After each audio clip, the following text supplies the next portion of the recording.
The courageous ones, they are the risk-takers.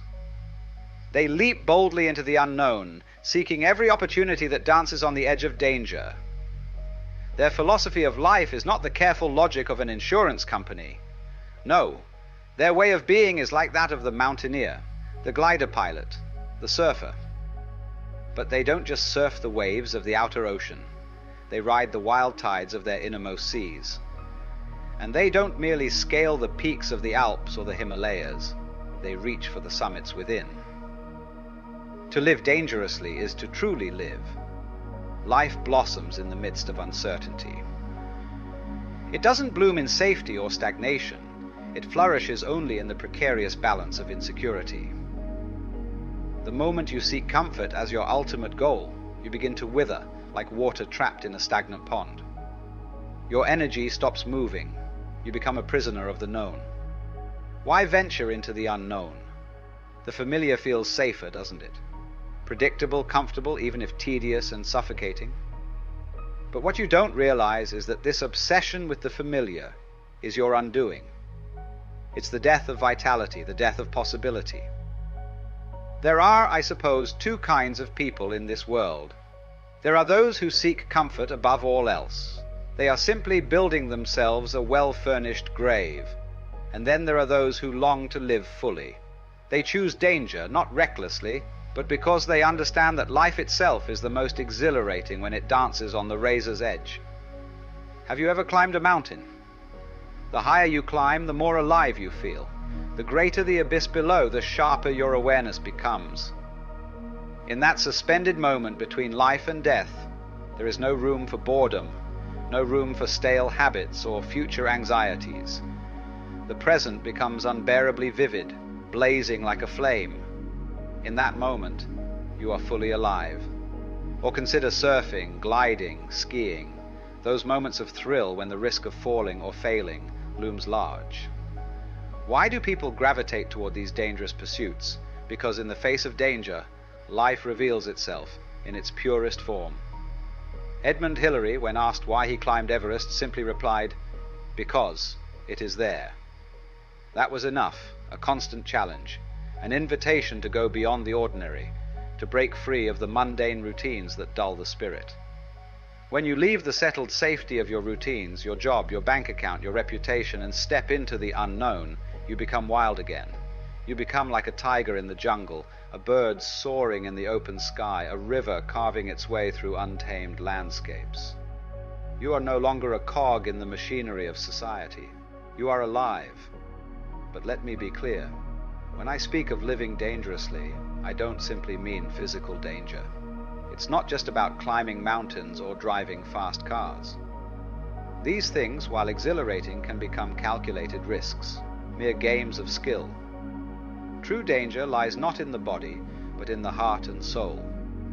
To truly live dangerously is to risk everything you think you are. It is to let go of the identity you've built so carefully, the roles you cling to, the masks you wear for the world. It is to risk your heart in love, knowing full well that it may be broken. It is to risk your mind in search of truth, knowing you may lose your comfortable illusions. It is to venture into the spiritual unknown, to climb the inner peaks from which there may be no return. The Buddhists have a term, anagamin. It means the one who never returns. This is the ultimate risk, to reach a point of no return, to let go so completely that you lose even the idea of yourself. When I say live dangerously, I mean don't settle for a respectable, conventional life. Don't be content with being the mayor of the city, or a well-paid professional, or a person with a tidy little bank account and a polished reputation. That's not living. That's surviving. You'll be celebrated when you die, perhaps a photograph in the paper, some kind words in an obituary. And then you'll be forgotten. All your striving will amount to nothing. So observe closely. Most people live their lives chasing trivialities. Money, status, security, they become ends in themselves. And people waste their lives in pursuit of them. I'm not saying these things are meaningless. They are necessary, but only as means to an end. Money is a tool, A house is a shelter. But don't mistake them for life itself. Life is not about work or accumulation. Life is about play. And by play, I mean the sheer joy of doing something for its own sake. Dance because you love to dance, not because you want applause. Sing because the song moves through you, not because you want recognition.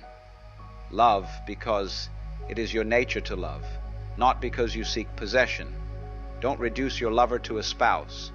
Don't reduce love to a contract. To love is to risk, because love thrives in freedom, not in ownership. When you say to someone, "Oh, you are mine," you begin to kill the love between you. Love is alive only when it is free, and so is life.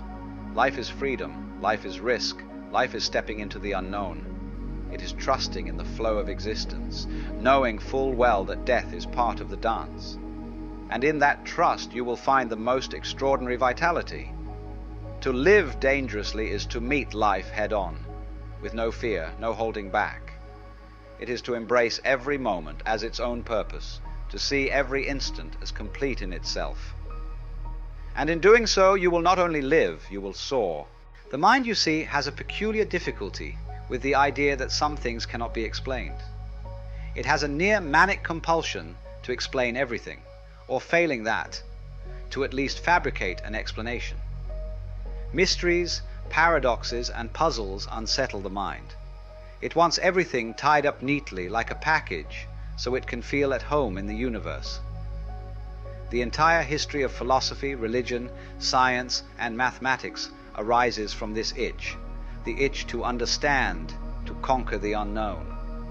One scratches at it in one way, another scratches in a different way, but the itch is the same, the insistence that existence is not a mystery. The mind longs to believe that if we try hard enough, we can strip life of its enigma, reduce it to something predictable, manageable, understandable.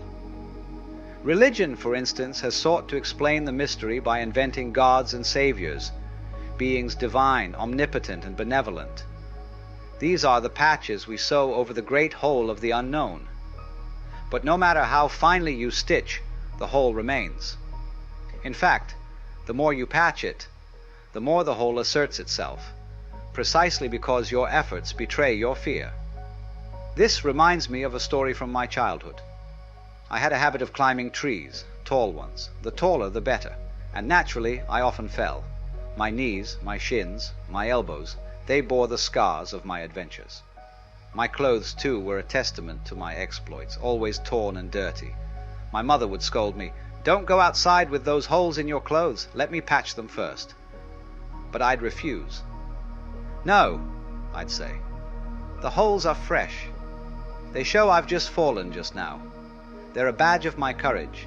If you patch them, they'll look old, like I've been trying to hide something. I'd rather wear them as they are." She'd shake her head, baffled. "What will people think? You're the son of a cloth merchant, yet you roam the town in torn clothes." I'd laugh and reply, "Let them say whatever they want. If they have something to say, I'll challenge them to climb the tree I just fell from. Let's see how far they get before they fall."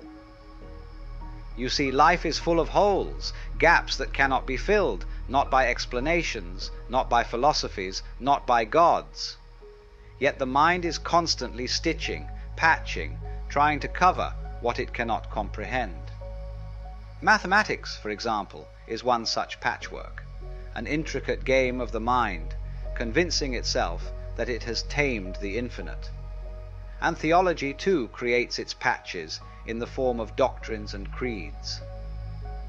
If horses had a theology, you can be sure their God would look like a horse, not a man. Each species, each culture, each person imagines God in their own image. But these are merely ideas, placeholders for the mystery of life. Ideas are substitutes for the direct experience of the unknown. They fill the gaps, giving the illusion that life can be understood, that it can be mastered. The very word understand is revealing, isn't it? To stand under something, to bring it beneath you, to dominate it. That's what the mind seeks to do with life. It wants to put life underfoot, to declare itself the master. But life cannot be mastered. It cannot be tamed. No matter how hard you try, existence remains a mystery, surrounded on all sides by the great unknown. The infinite is everywhere, within and without. And when you forget this, when you turn away from the mystery, you become trapped in the illusion of certainty. Facing the unknown is uncomfortable. It's like gazing into an abyss. You tremble, you feel queasy, as if the ground beneath you might give way. The reality of life is just like that abyss, vast, empty, and boundless. It is terrifying, yes, but it is also beautiful. The Zen tradition has a phrase for this, durangama, to go beyond boundaries. Make your boundaries if you must, but never forget to step beyond them. Relationships, beliefs, religions.